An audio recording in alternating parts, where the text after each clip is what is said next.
আজ আপনাদের সাথে শেয়ার করছি একটা স্ন্যাক্সের রেসিপি, ব্রেড চপ। এখানে 3টে আলু সেদ্ধ করে খোসা ছাড়িয়ে নিয়েছি, স্ম্যাশ করে নিচ্ছি। আলুটাকে স্ম্যাশ করে নিলাম। হোয়াইট অয়েল গরম হয়ে এসছে, একটা বড় সাইজের পেঁয়াজ কুচি এখানে দিয়ে দিলাম। পেঁয়াজটাকে হালকা করে ভাজবো। পেঁয়াজটা একটা হালকা পিঙ্কিশ কালার এসছে। এখানে আদা কুচি দিয়ে দিলাম 1 টেবিল চামচ। আদা কুচির পরিমাণটা যদি একটুখানি বেশি হয় তাহলে কিন্তু খেতে ভালো লাগে। 2টো কাঁচা লঙ্কা কুচি করে নিয়েছি, দিয়ে দিলাম। আদা, পেঁয়াজ, কাঁচা লঙ্কা সবকিছুকে একসাথে ভেজে নিচ্ছি। মিনিট খানেক একটুখানি একসাথে ভেজে নিলাম। এবার আলুটাকে দিয়ে দিচ্ছি। আলুটাকে আবার একটু পেঁয়াজ, আদা, কাঁচা লঙ্কা সবকিছুর সাথে কষিয়ে নেব। 1/2 চামচ নুন দিয়ে দিলাম। মিনিট 2 সময় ধরে আলুটাকে কষিয়ে নিলাম। 1 চামচ আমচুর পাউডার দিয়ে দিলাম। 1 চামচ চাট মশলা দিয়ে দিলাম। 1/2 চামচ চিনি দিয়ে দিলাম। এই পুরটায় নুন মিষ্টির ব্যালেন্সটা কিন্তু ঠিক হলে খেতে খুব ভালো লাগে। আর আমচুর পাউডার দেওয়াতে, চাট মশলা দেওয়াতে একটা টকটক ভাব, খেতে কিন্তু খুব ভালো লাগে। আবারও প্রায় মিনিট 2-3 মতো কষিয়ে নিলাম। লাস্টে খানিকটা ধনেপাতা কুচি ছড়িয়ে দিলাম।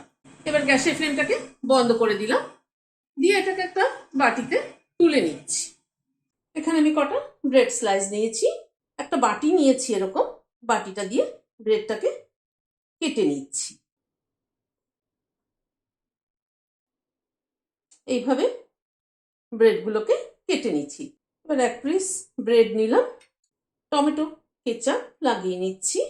তারপরে খানিকটা আলুর পুর দিয়ে দিচ্ছি। ছড়িয়ে চারদিকে একটু পুরটা লাগিয়ে নিতে হবে। পুরের পরিমাণটা একটু বেশি হলে খেতে বেশি ভালো লাগবে। আরেকটা পিস ব্রেডের মধ্যে কাসুন্দি লাগিয়ে নিচ্ছি। এইভাবে চেপে দিচ্ছি। ময়দা নিচ্ছি 3 চামচ। অল্প অল্প জল দিয়ে একটা ব্যাটার তৈরি করে নিচ্ছি। ময়দাটার একটা ব্যাটার তৈরি করে নিলাম। এরকম কনসিস্টেন্সির একটা ব্যাটার তৈরি করলাম। এখানে খানিকটা ব্রেড ক্রাম্বস নিয়েছি, একটা নিয়ে ডুবিয়ে দিচ্ছি। ব্রেড ক্রাম্বস দিয়ে দিচ্ছি, ব্রেড ক্রাম্বস লাগিয়ে নিচ্ছি। এইভাবে তৈরি করে নিচ্ছি। ব্রেড চপগুলোকে রেডি করে নিলাম। কড়াইতে সাদা তেল বসিয়েছি।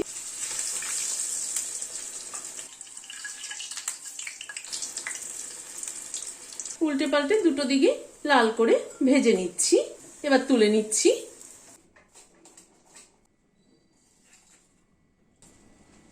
খেতে কিন্তু খুব ভালো হয়েছে।